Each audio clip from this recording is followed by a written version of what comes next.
Hello everyone, this is Lynn with Psychic Focus at psychicfocus.blogspot.com, and today's question is kind of interesting. I'm sure a lot of you have heard about Project Camelot, and there's a guy by the name of Stuart that does a lot of remote viewing, and this question is pertaining to something that he saw when he was working on a project that they called Project Red Dog. So I'll go ahead and start reading the question.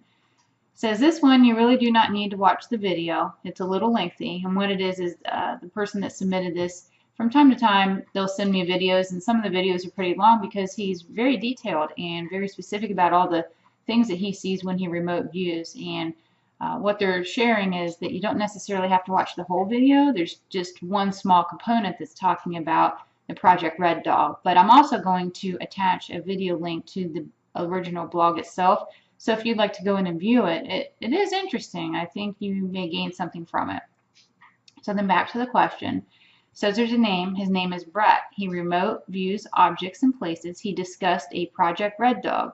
Please just focus on the location he calls a cavern that he sees during his remote viewing session. Beneath it, he saw a pyramid, what looked like he called an ascension chair. So there was this ascension chair within a pyramid inside a cavern. What do you see with this? And there was an article that I've also attached to the original blog post, and in the article it quoted some of what he talked about during the video itself in case you don't get a chance to watch the video.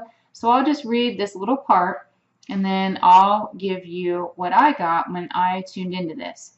So Brett introduces Project Red Dog. The project target was the most significant undiscovered artifact in North America. Underneath a tundra is a cavern site, the entrance of which is masked by technological means. Deep down is a pyramid, which houses an ascension chair. Once certain conditions are met, the user becomes aware of all their past lives in Earth history. They are then given the opportunity to enhance their genetics and transform into an ascended being. The designers, who were most likely Antillean, created this as a niche in the hole in a timeline where evil prevails. So again, if you go back to the original blog post, I have links that will show you the article I'm speaking of. It will show you a video link to be able to see him talking and describing this experience. So when I looked at this and I tapped into him and the situation, I wanted to learn a little more about it.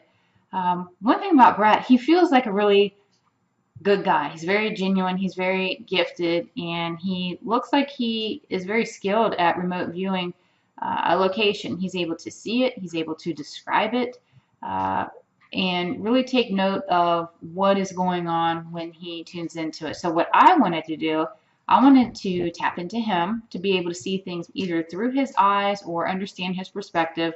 And then I also wanted to focus on this location myself. So I put the intent out there that I wanted to see the tundra area. I wanted to see the cavern. I wanted to see the pyramid. I wanted to see it all to be able to assess my take on it.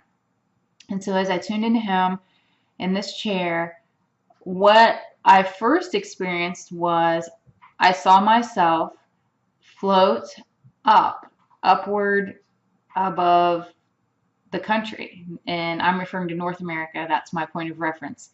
I was drawn to Alaska, and I don't know if he ever says anywhere where he experienced this tundra or location of this item. I got Alaska.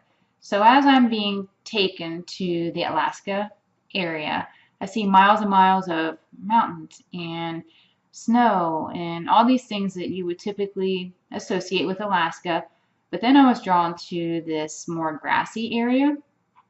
And so as I go to the grassy area, I started to explore around there, and there was a lake in this grassy area. Strange thing, you would think the lake would be frozen over, but in my vision, it was not frozen over. So this could be symbolic or literal, just to be able to draw me and pinpoint me to a spot. So I get to this lake, I jump in the lake, and I realize as I go deep, it's not really a lake, it's more like a portal to somewhere else. And so I go through it, and then I realize I'm inside this cavern that is underground.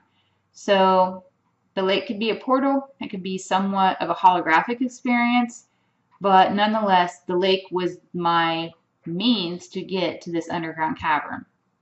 So I get inside and I see the pyramid. So I'm seeing what is happening, and it's large. I mean, this cavern is large, and there's a fairly large pyramid within it. The one thing that I thought was strange was it wasn't completely dark. It was almost as if when you walk outside at night and you are guided by moonlight, it was like that.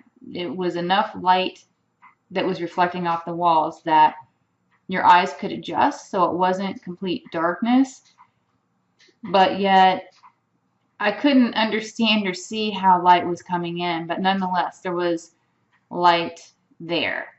And so then I'm realizing that this cave, it's almost like I keep hearing this humming sound. I'm associating it to vibrations. And then I saw a crystal, and I was like, in my mind, I was holding a crystal. And so the experience of being inside this cave was like holding a crystal that was intensified by a bazillion. And the way I could best describe it was like this cavern was being inside a geode. The walls were crystal. And so I walked up to the pyramid. I'm feeling the hum, or I'm feeling really like this buzz or this vibration. I'm hearing this hum as I approach the pyramid, and I instinctively just want to put my hands on the pyramid. I don't see any doors, I don't see any windows, I don't see any way to get inside this pyramid. So I put my hands on it, and I hear this message, and I have this understanding that you have to have a certain vibration or be worthy to be able to enter this pyramid. I'm trying to figure out why that would be. Why would you have to prove yourself to be able to get in? And it came to me that once you're inside, what happens is so intense, and the energy is so intense that if you're not already of a high enough vibration, it would completely fry you. You have to, it was like I heard the phrase, you had to be worthy to be able to get inside. So once you get inside, I see this chair, and it looks like an elaborate throne. And then I flash back in history, and I'm witnessing someone sitting in the chair, because when you see the chair, you don't really understand what it does or what it's supposed to do. You just see it for what it is. So in my mind, I wanted to play out, what is this purpose behind the chair? So like I said, I flash back in history, I see someone, and they're sitting there, and they're sitting in this chair, and it looks as though it was more of a healing tool rather than ascension. And it looks like it infuses you with a very intense and a very specific vibration. And then it came to me, this phrase, that our human body has a very optimum vibration. And once you are in that vibration, when you're in that zone, that's the optimum healing, the optimum health occurs when you're in that vibration. And I could see how that vibration could aid in the ascension, or even provide you with certain elements of enlightenment to lead you to truth and to lead you to learn about our history. But the goal itself looks like to complete health and healing. And I got the people that use this and exercise this tool, they had much longer lifespans than what we do. So this was also a tool and an aid toward longevity. And the other things, they were just benefits. Being able to learn the truth, that was a benefit. The whole understanding our history, that was a benefit. The whole ascension part of it was an amazing benefit, but the goal was to provide optimum health, optimum healing, and allow people to live longer lives. And that was really all I have for this reading. This was really cool. It was very different. I really enjoyed it. I hope you enjoyed it. Please feel free to leave a comment. Check me out. Please check me out on Patreon. If you like me, like it, share it. It really helps me out. And again, this is Lynn with Psychic Focus at psychicfocus.blogspot.com. Thank you. Bye.